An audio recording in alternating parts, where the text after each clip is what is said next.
Hey everybody, we're live, and oops, I forgot to do one thing real quick. Actually, two things I'm going to do real quick. One of them of extreme importance, and let me do that right now while I'm doing this, and while I'm talking to you all, and so to make things a little less Progressive is offering special rewards for got We're not stopping there. We think and so that's one of them, all right. And then the other is to make sure that it is tweeted out. So I do that right now. There. Here. And let's see here.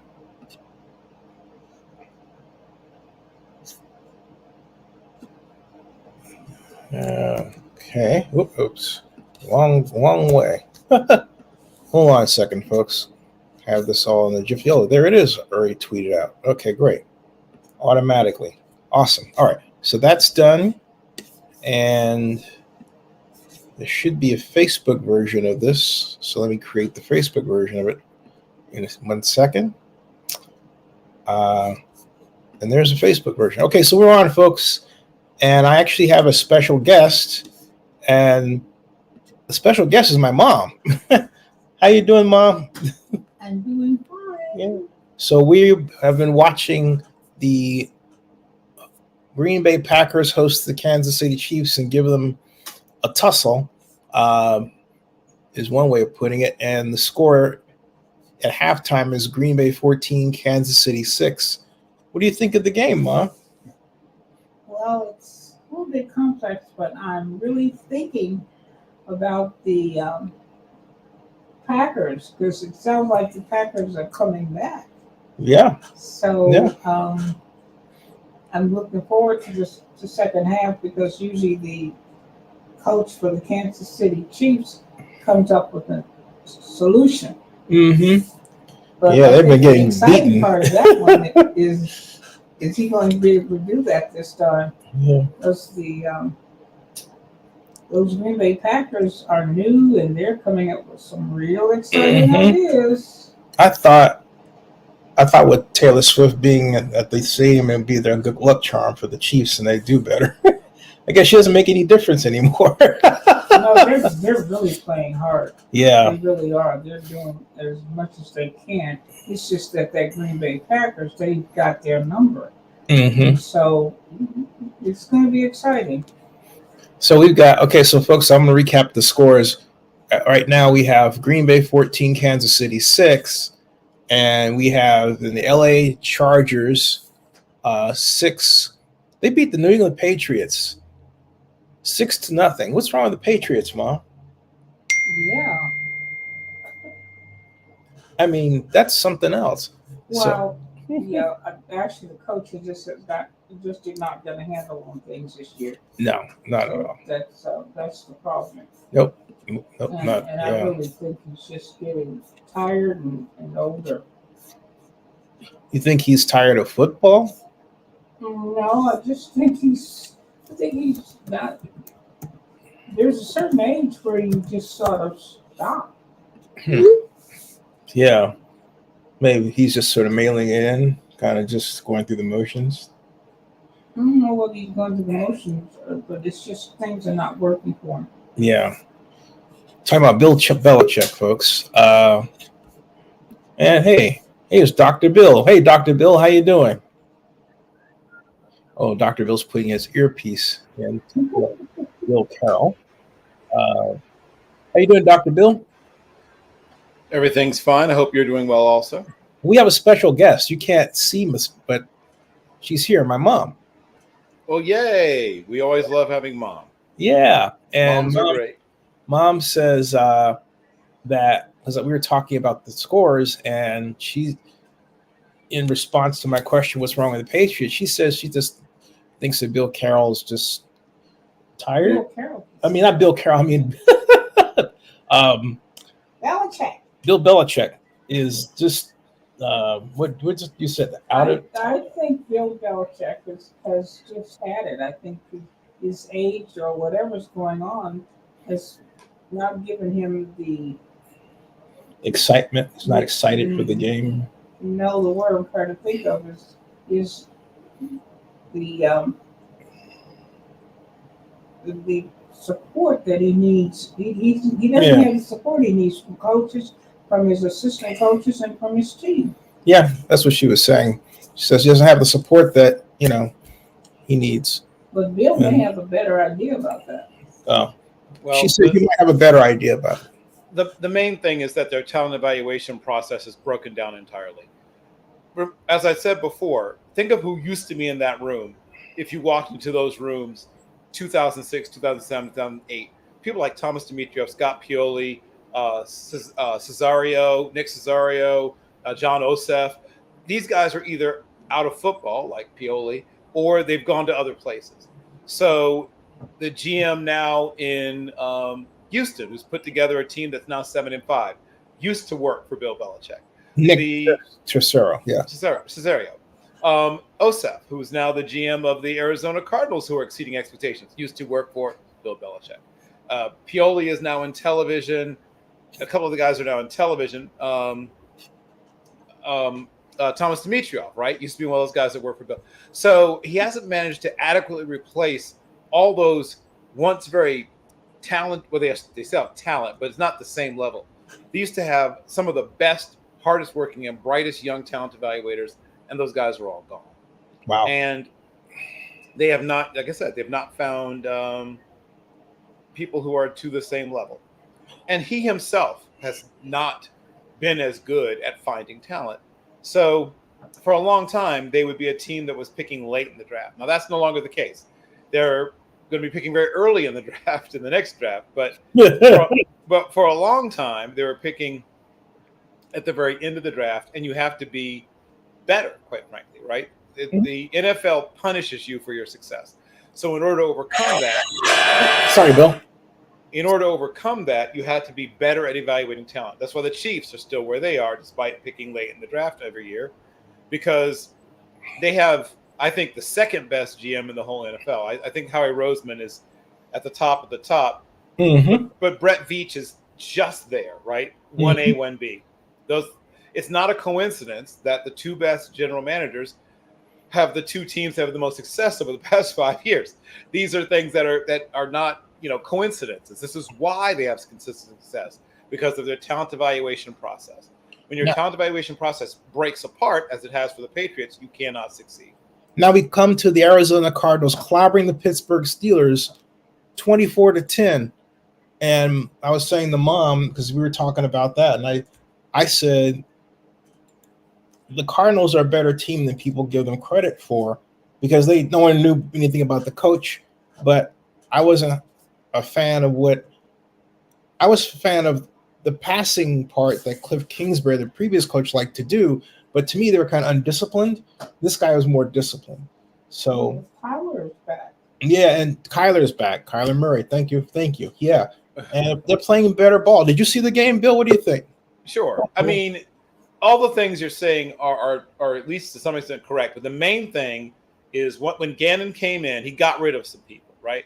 So he looked at the culture he wanted to build and looked at the people who didn't fit into that, and they've been moved on down the line. That's one thing. Sorry. Right. That's one thing.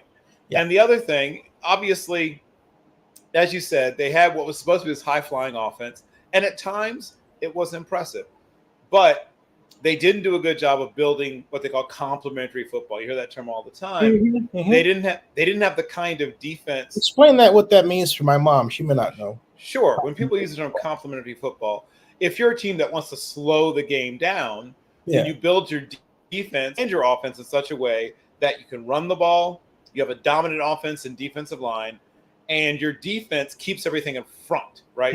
They may not make a lot of huge plays. They may not make a lot of, splash plays, but they don't give up big plays. So you're fairly conservative both on offense and defense. So you're complementing your slow down approach on offense by also being conservative on defense. Or you can be hyper aggressive. A good example is the Colts in their Super Bowl run.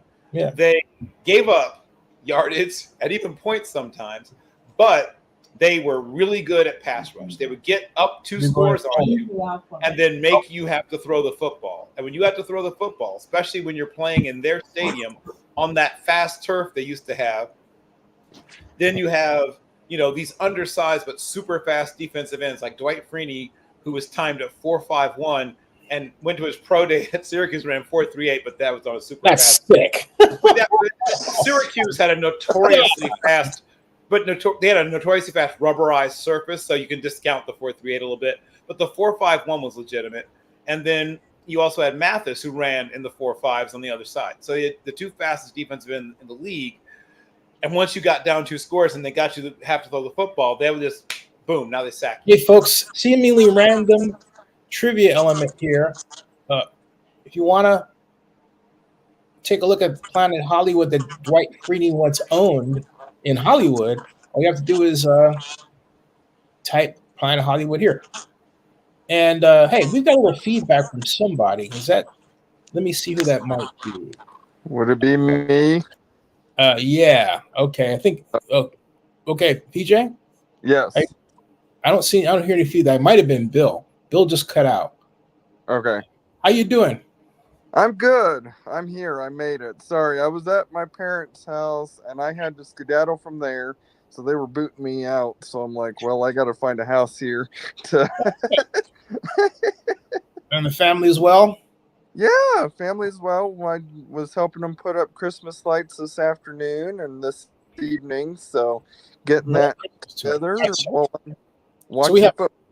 So we have Indianapolis beating the Tennessee Titans. Holy crap, they came back 31-28. Uh-huh. Wow. I saw the ending of that game. What do you think? It broke my little Bronco heart because with the Broncos, if the Broncos lost, us Broncos fans needed the Titans to win, and we needed the Cardinals to win. Well, Oops. One of those I was hoping we almost pulled out a win, but it didn't happen with the interception. We just made too many mistakes today. But with Tennessee, go ahead, Zenny. Oh no, you go. I'm sorry. You okay. Go. And so I'm like, well, okay, Denver lost, so I need Indianapolis to lose, and I need Pittsburgh to lose. And I'm like watching they turn on the Indy game, and I'm like, oh no. I'm like, it's tied, and it's looking at going into overtime, and I'm like, oh great. I'm like, this is gonna be it for the Broncos. I'm like, oh no. But thankfully went into overtime, but then see the Colts come back and win it, and I'm like, oh man. Yeah. But yeah. Surprisingly, even though the Colts and thankfully the Cardinals won, so they took care of business with Pittsburgh, so that's good. But even with the Colts winning today, we are still one game back from all 3 spots in the AFC side of the playoffs for the wild card. Mm-hmm. And I'm like, oh my goodness. Did you know? Sorry? Did you know your husband we're there. I don't know. Taking a lot more than just. Sorry about that, folks. That was a commercial that accidentally came on when I was actually trying to tweet out our conversation here. So, stuff happens. All right. Yeah. Now, moving along, in terms of games, we have the aforementioned Denver Broncos losing to Houston, a scintillating contest, 22-17. Wow. Detroit beating the Saints, and this is Mom and I watched this one. It was very sad. Oh, okay. It was very sad that Mom, I thought you wanted to say something about the Saints and Derek Carr before you went over to. Not really, because I'm really hurting. Derek Carr is one of my favorite people. Mm-hmm. Well, that's something to say. Hey, that's a comment, Mom. That's the idea of the show. So yeah, That's one of my favorite people. yeah. But right now, I'm into Kansas City Okay. Chiefs and Green Bay. Yes, ma'am. All right. Yeah, she's going to catch the rest of the game. So anyway, yeah, Derek Carr got slammed by Bruce Irvin. Will definitely get fined. Concussion for the second time in a month and a half. Oh, Shoulder and back. oh, Guys, I what do you missed what do that you- play. Well, it was one of his best games until that moment, right? He got a little slow start, and then he could have gotten to a groove. He was bringing the team back. He was syncing up with Olave really. In fact, he and Olave have had really good chemistry throughout when both have been healthy, which has been an issue. Olave missed some time, and Derek Dallas Card also missed some time. But they were really syncing up in this game. Jimmy Graham, right? I was joking with somebody about guess the year. Jimmy Graham and Joe Flacco both had touchdowns today. So it was one of those sort of time warp kind of situations. But you could see. Let's do the time warp again. There we go. Yes, it's just a jump to the left and a step to the right. But you could see that offense finally starting to pull together. Kamara was doing damage. Like I said, they even got some contributions from their backup tight end, which is what Jimmy Graham is at this point. Juwan Johnson contributed a little bit, and obviously Taysom Hill was being mixed in as well. If Nice. Carr is able to clear the concussion protocol, you can see now the blueprint for what kind of offense this can and should be. But their defense woefully let them down. Now, admittedly, they started to pull it together later in the game. But when a team scores almost effortlessly three times in a row, back to back to back, it makes it very difficult for your offense. If they had just held them to 2 field goals and a touchdown, the Saints probably win that game, right? Now hold on. Are you saying you think Derek Carr is going to be back for the next game? I don't know. Concussion protocol is unpredictable, Zenny. He might not be back at all. He might be back next week. No one knows. Boy, he's got a shoulder and a back problem, not just a concussion. Yeah, and he plays through a lot of injuries. I mean, I know, but I mean, remember, he played his entire senior year of college with a very serious sports hernia that required surgery. He's a very tough guy. He plays through a lot of injuries. He always has. Yeah. You know that. We know that. That's not even the point. But that's not because he's never had a season. Whoa, no, it is the point. He never had a season like this one in terms of injuries, ever. In college, he got nicked a lot. But once again, it doesn't matter. Well, that was college. Yeah. Right, but my point is that it's just, right. I know how old he is. I've watched his entire career. I watched him as a 13-year-old shaking hands with Paul Tagliabue. I'm very familiar with him. Here's the point I'm making: that unlike other types of, what does his wife wear at night when she goes to bed? I mean, a satisfied smile, Zenny. So here's the point. Are you sure? Yes. Here's the point. How do you know? I have sources. Here's the point that unlike other types of injury situations, the concussion protocol has nothing to do with the player, right? It's the player has no control over it. There are 2 doctors that have to basically check you off and say you're good to go. Yeah, I got the control. And so that's different from saying, Doc, shoot me up, Doc, take me up, Doc, whatever. This is completely different. But the one thing that's taken into account, though, is the history of concussions. Well, yes, they do take. The idea that he's going to walk back into the game against the Packers is no, that's not happening, dude. You say that's not happening. Remember when we said the exact thing?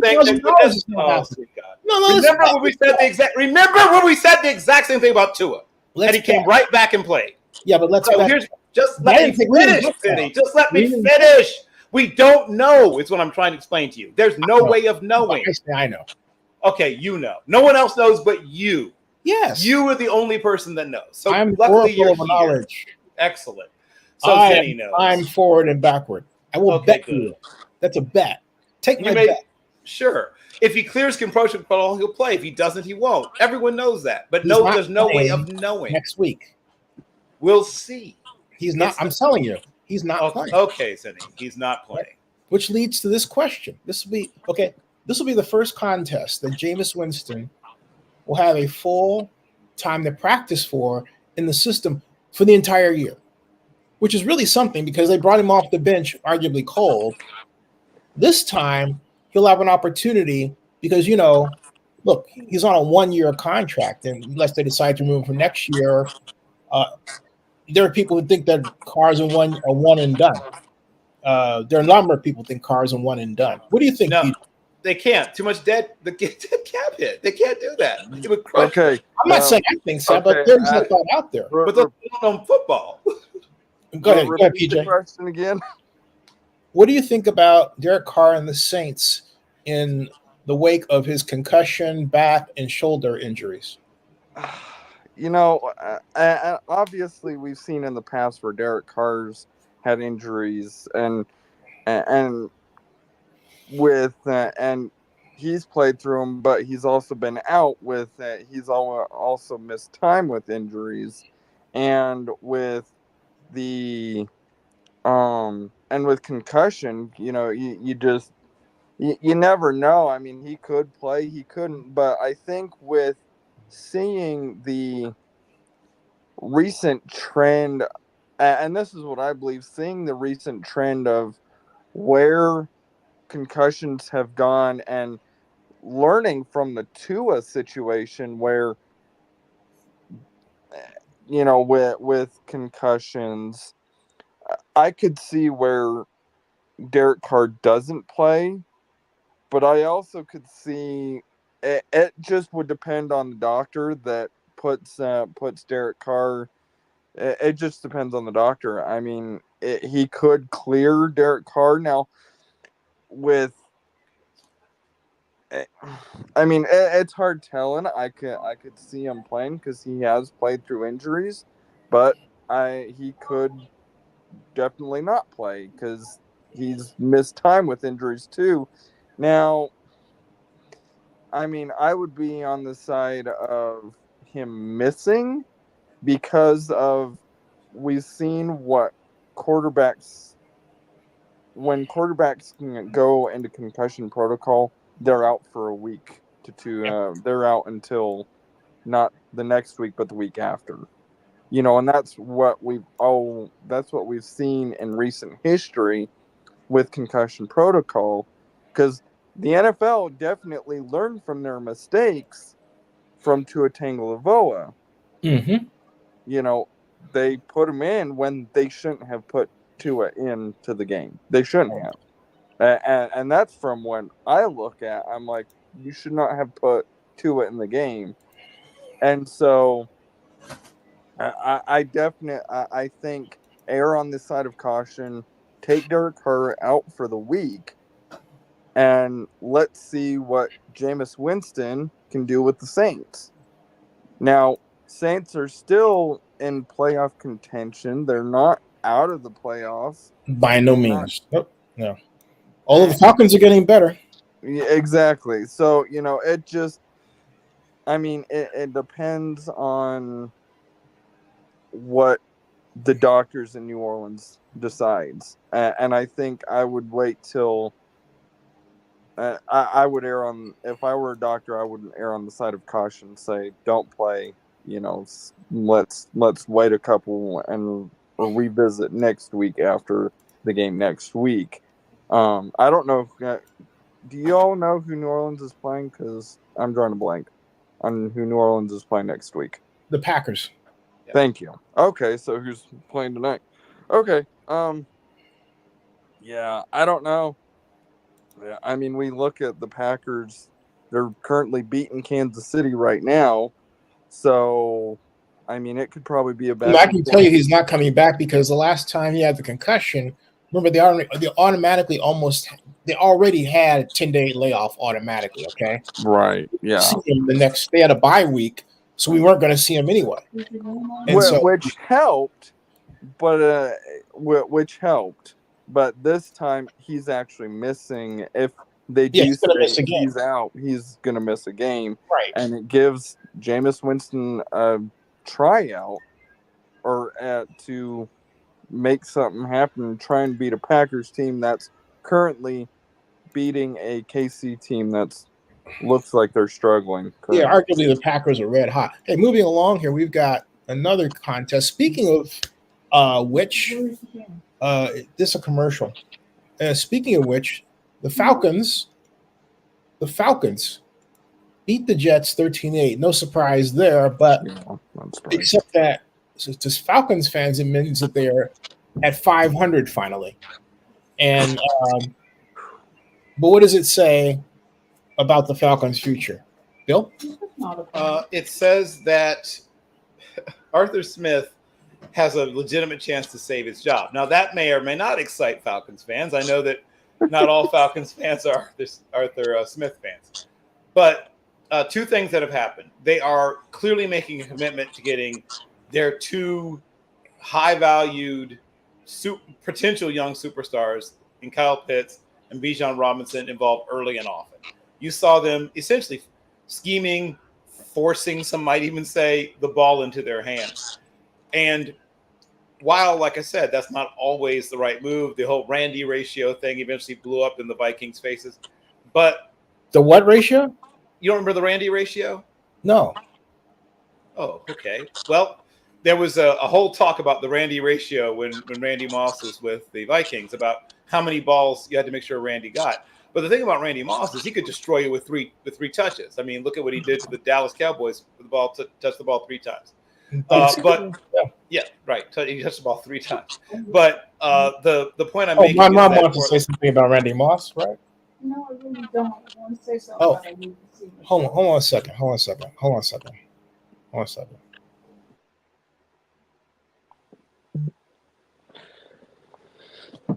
Well, the point I was making simply was that they looked at Bijan Robinson, right, a player that took 7th overall. They took at Kyle Pitts, a player that took 6th overall, and said, "Oh, maybe we should use you."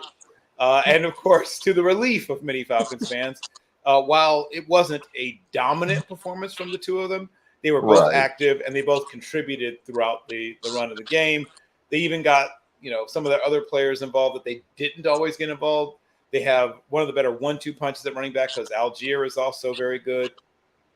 And if they're able to fully integrate their receivers and tight ends and running backs all into their short to intermediate passing game, that takes some of the load off of Desmond Ridder, who is talented, but definitely a guy who sees things a little bit slowly.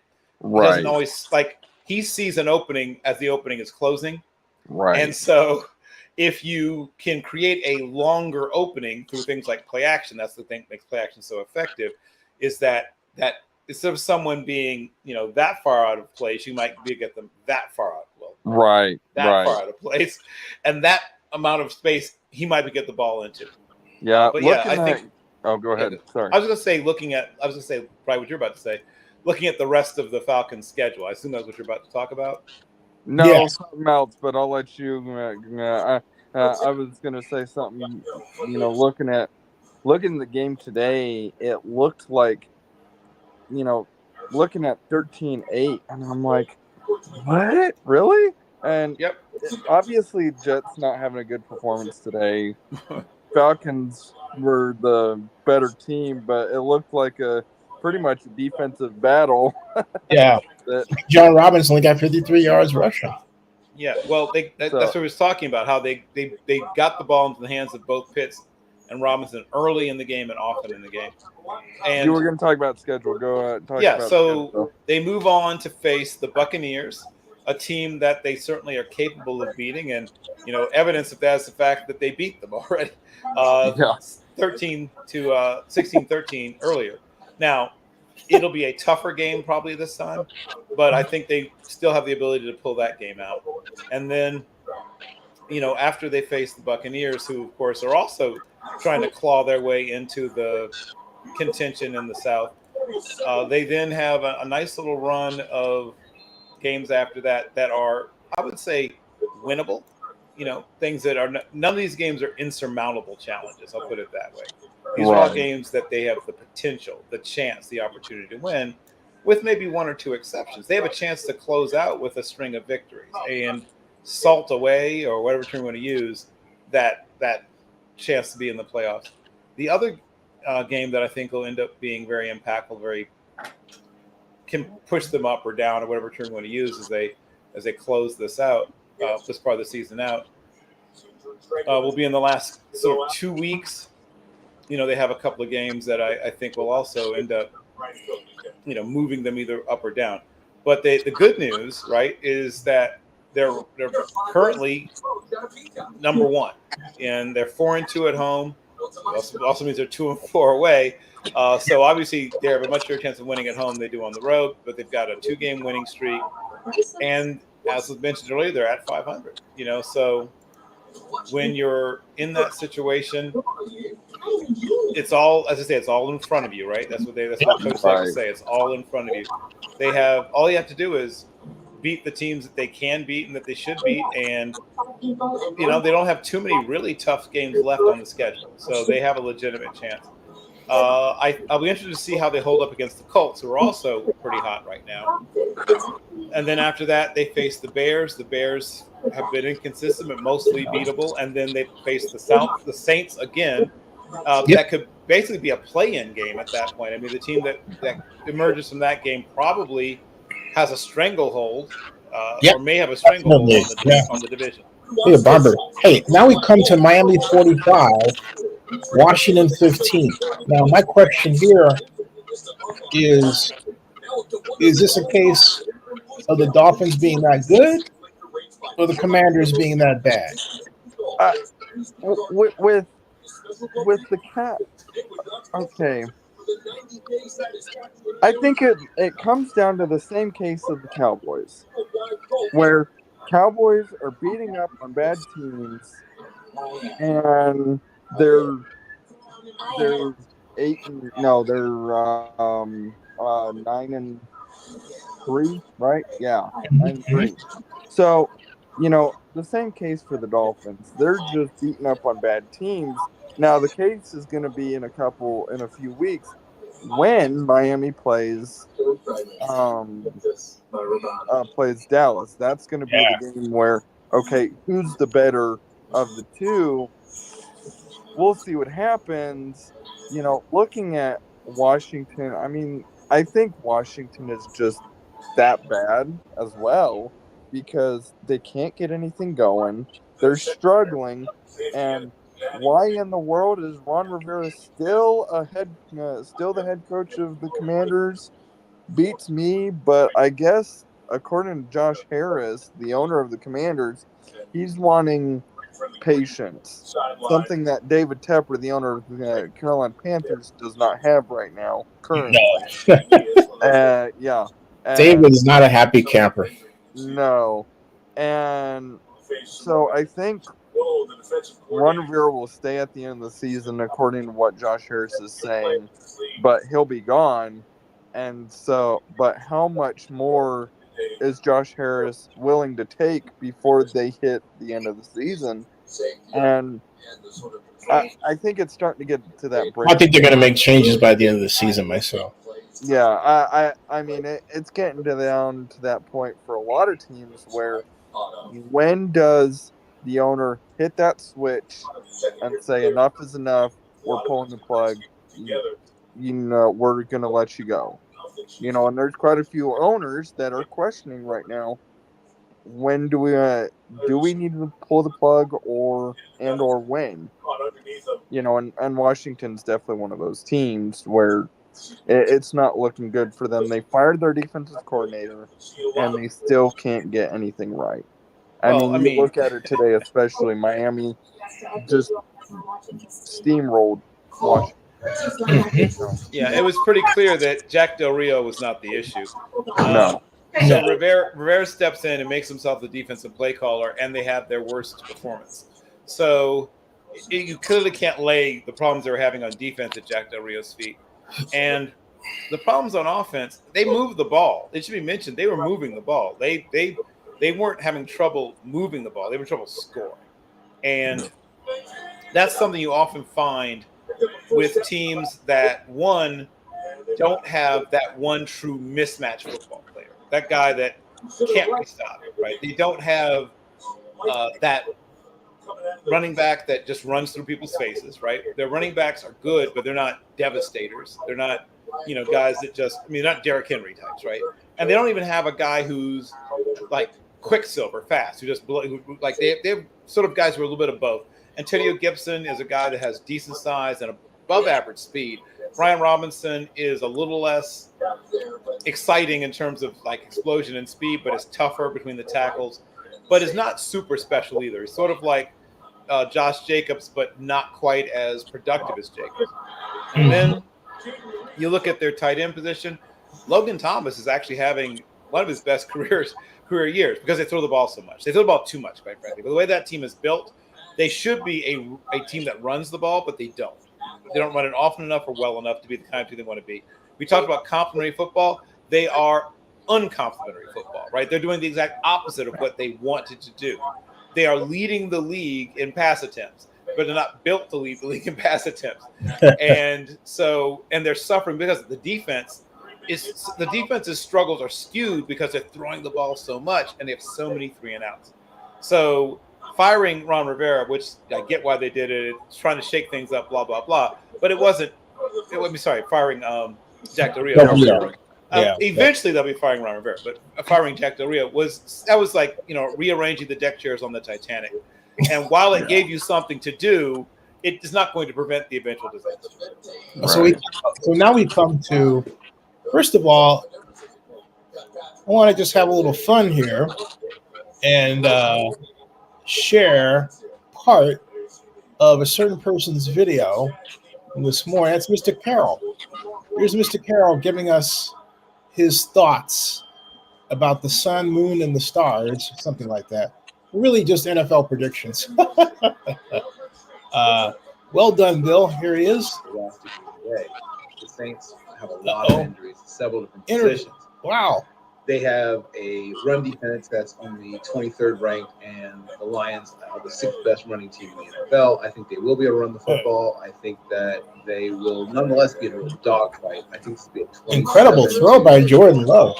24 games, so they don't My cover. God. So I think the Lions win, but do not cover. The Saints fight them hard the whole way, and I guess that's so. Folks, I highly encourage you to check that out by Mr. Carroll. But I have a question for you. Coming back to Bill. Yep. Is there any game that you'd like to have a do-over on in terms of prognosticating? Because you said Lions by 4. Well, the Lions covered, right? So, that wasn't.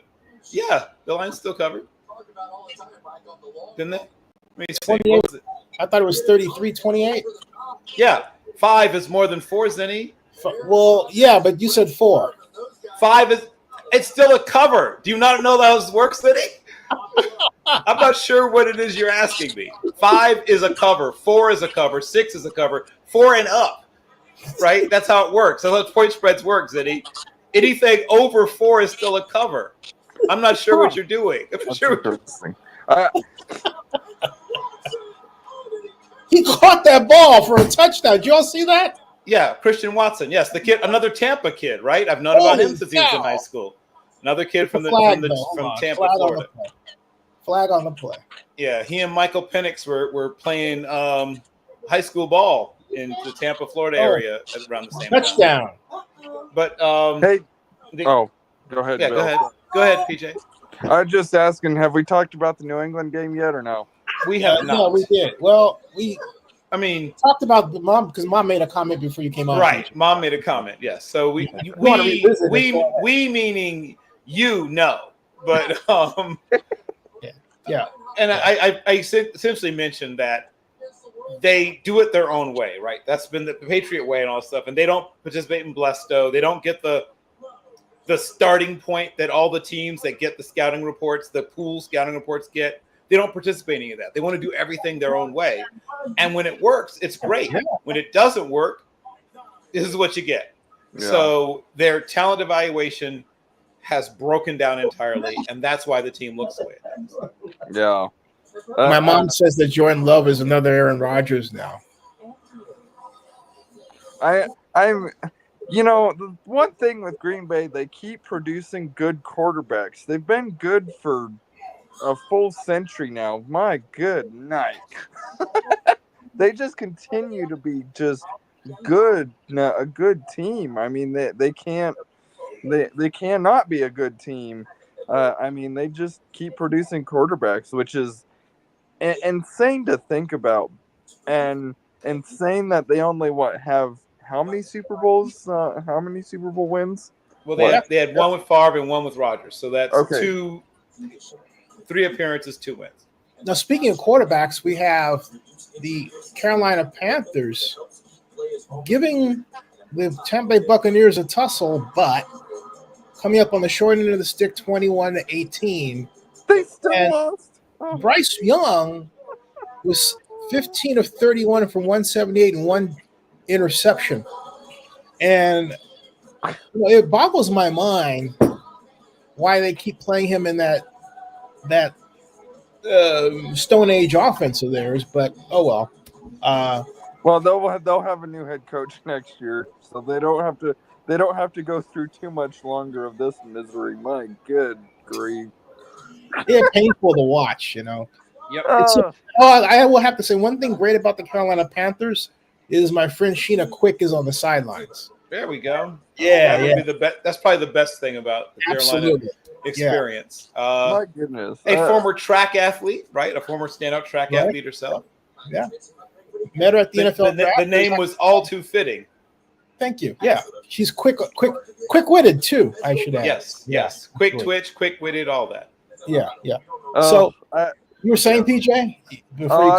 I'm just thinking with Carolina. I'm like, they can't make a change at head coach, and they're still struggling. Oh my goodness! Hey, at least they put up more of a fight this time, but they still came up on the losing end.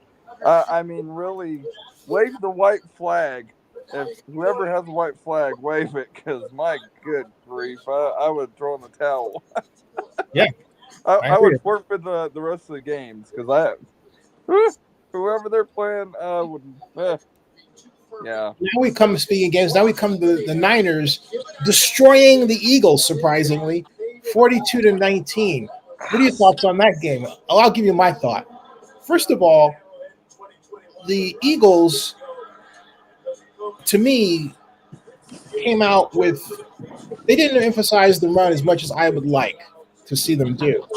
And they came out ahead, but they didn't – they have some nifty run plays and end arounds that didn't see much of the light of day. And they played right in the Niners' hands in terms of the pass rush. I thought it was a disappointing game plan. And I'm a Niner. I love the Niners. But, I love the Eagles too and what Howie Roseman and company have done. I was surprised at the outcome. What say you? Either one of them. Okay. Eagles. Well, one of the big things. Eagles. One of the things that was clear was you could tell which team had played 3 games in 13 days and which came off of essentially a mini bye because of Thanksgiving. Yeah. So you could tell which was more rested, which was healthier. That all showed up. The other thing was the old field goals versus touchdowns. One of them was worth more points than the other, and that set up the Eagles to be in an uphill battle. When those first 2 drives ended in field goals as opposed to touchdowns. If those first 2 drives ended in touchdowns, it's a completely different ballgame. So that was what stood out to me. The other thing that stood out to me was how effective they are in getting their offensive linemen in space on those plays. Some of them are passing plays, some of them are run plays, some of them are a little bit of both. But they get those elephants on parade, baby, and they mow you down. It's like watching Hannibal assaulting Rome coming over the Pyrenees with his war elephants. Yeah. Once they get rolling, you are getting thrown out of the club. They are a very physically tough team. They have playmakers and people who don't, but the wide receivers don't go down with the first tackle. The first tackler doesn't go down. The running backs. Brock Purdy broke a tackle on a big run. So there are a bunch of people that don't go down, and that's really the Eagles' MO also, right? They have a lot of tackle breakers, but the Eagles got in a situation where they got out of whack in their run-pass ratio, as you mentioned, and they weren't able to really protect the quarterback because once again, whichever team got down was going to be the team that was going to have to try to deal with the really tremendously talented. The two most talented defensive lines in football, Yeah. right? One Yeah. and two are out there. They're deep and talented. And so once you get down to either one of those teams, whatever team got down was going to have a real struggle because now, Javon Hargrave, right? Former Eagle, former Steeler. He's that great interior pass rusher. They have obviously, Bosa. They have Armstead. They have, just guy after guy comes at you. And even their guys who were sort of down the depth chart are really good pass rushers. So, late in the game, normally when you're starting to see guys start to, breathe heavy, have their hands on the hips because they play a lot of guys, cycle them through, they're able to keep those guys fairly fresh. So when it comes time to put those winning pass rushes on, they have fresh players and they open up another can of pass rushers and boom, here they come breathing down your neck. So that's really the story of the game. Those first few drives, 2 touchdowns, 2 field goals, and the rest, sort of started to fall into place because of that. So now we come to the Cleveland game. Cleveland and hold on. Can I make a few thoughts on that?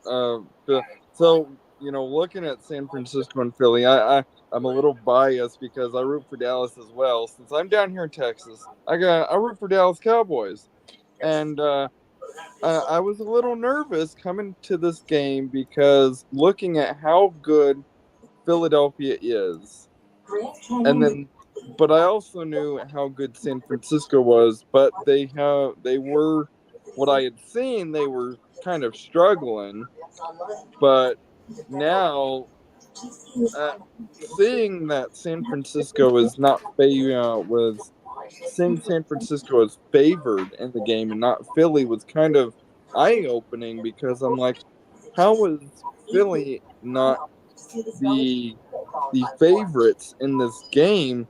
But now we see why, because Philly plays those close games and they'll pull out the close wins in those close games. San Francisco, they'll just blow everybody out and they win the game. And so, I was watching it and seeing the score.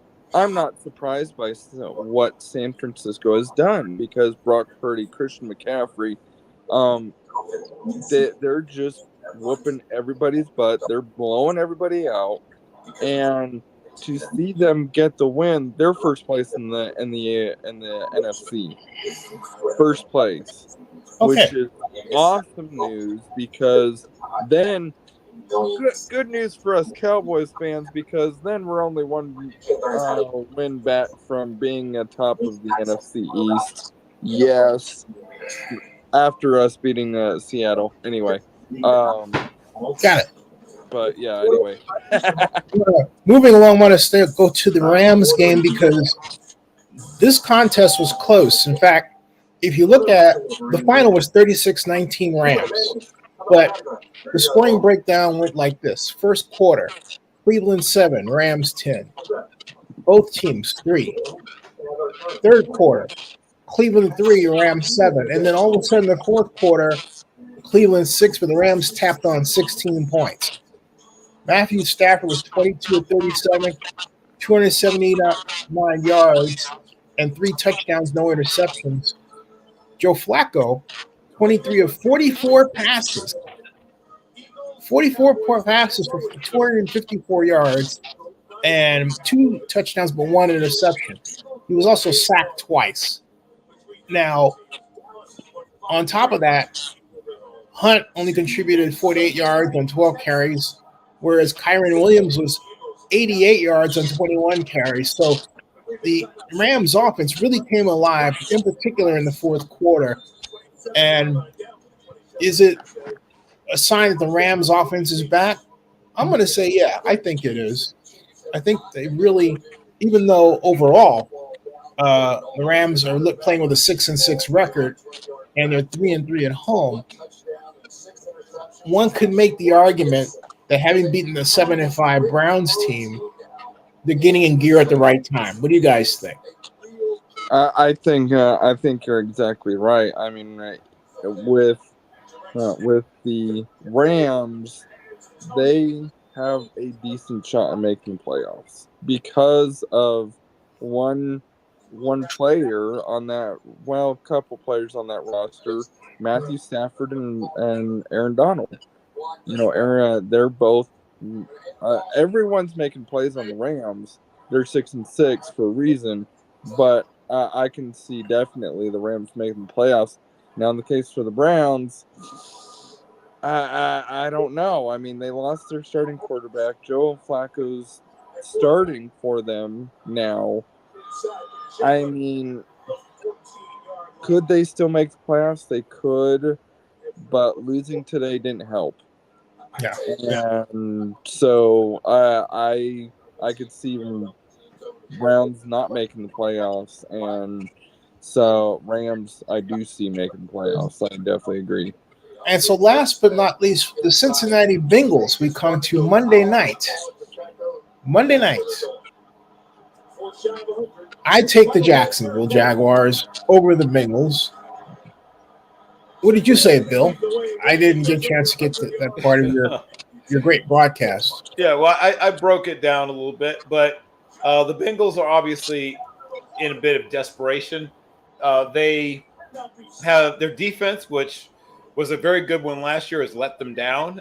They aren't getting turnovers like they were last year, and they aren't getting teams off the field on third down, right? Those are the two big differences on defense between this year and last year. And then on offense, they've had a combination of injuries, and their offensive line has always been inconsistent. I mean, that's not news to anybody. But with Joe Burrow early in the season having lost mobility due to the calf strain, he was a bit of a sitting duck, for lack of a better way of putting it. Jacksonville should win this game, but it'll be very, very close. And you just mentioned, when you talked about the Browns game, how Joe Flacco, who literally was playing with his children during, last Sunday's games, and now is playing with professional football players in this Sunday's game, ended up throwing the ball 44 times. That is not the recipe for success. And, of course, Joe Burrow is one of the best quarterbacks in the NFL, but he still should not be throwing the ball 44 times. If he's throwing the ball 44 times or more, that does not bode well. One, it means he's taking hits also, right? They have not done a great job of running the football when they want to. Running the football even when the other team knows that you're going to run the football. And when you can run the football effectively, I mean, we've seen the Ravens and teams like that run the football when everyone knows they're running the football. The 49ers, they could literally tell you. They could send you a telegram saying, we're going to be running the football. It's 3rd and 2. Try to stop it. And they have, yeah. They might as well tell you, and it doesn't make any difference. They still get what they want. They take from you what they want. And that's been really one of the Bengals' problems is they haven't had the ability to do that in the run game. So I think that Jacksonville will, especially since they're playing in Jacksonville, will escape with a win. The last thing I'll say, for the Bengals to come out of it, it's the 40 is the over-under. I think that over is probably the outcome. I don't think they win by 10 though. I mean, I saw that the line made it from 9.5 to 10. It's like, I do believe Jacksonville will win. I don't think they'll win by 10. I think that the Bengals are going to fight them tooth and nail because this is, almost an elimination kind of game for them. They need every game they can get. There's 3 teams ahead of them, so they have a very small chance of winning the division, but they just need to overcome at least one of the teams ahead of them. And obviously, if the Browns and Steelers continue doing what they did, make it easier for them. But they've got a couple of games in the loss column to make up. So this is, if they can get one here, that will help them. Like I said, I think that it's going to be a win, but I don't think it's going to be by 10. I think that Jacksonville wins it by about, I'm going to say, maybe 20 to 27. So what say you, PJ? I have to agree. I mean, with Cincinnati, with Joe Burrow being out, I can't see Cincinnati winning the game against a very red-hot Jacksonville team who's just, blowing everybody out. Well, not blowing everybody out, but beating people. So I think Jacksonville's going to win, and they're going to make it It's going to be a good game, but Jacksonville's going to pull it out. Yeah. Well, folks, that concludes this fun talk. Thank you all. It was very efficient. 1 hour. Well, technically 54 minutes, 58 seconds. We even had my mom commenting and making timely observations. Thanks, Mom. Thank you for your participation. Yeah, welcome. And folks, tomorrow is a scintillating day. We didn't get a chance to talk about this other NFL thing that I'll talk about another time that I won't mention right now. But it is important. All right. See you all in the backstage. See everybody else later. If you haven't subscribed, please do so. And join our membership club. We have a membership club too. Because soon we're going to have some goodies. I'm working on it. I'm working hard. I can't wait. I can't wait. But these guys get them first. Okay. Everybody. All right. Yeah.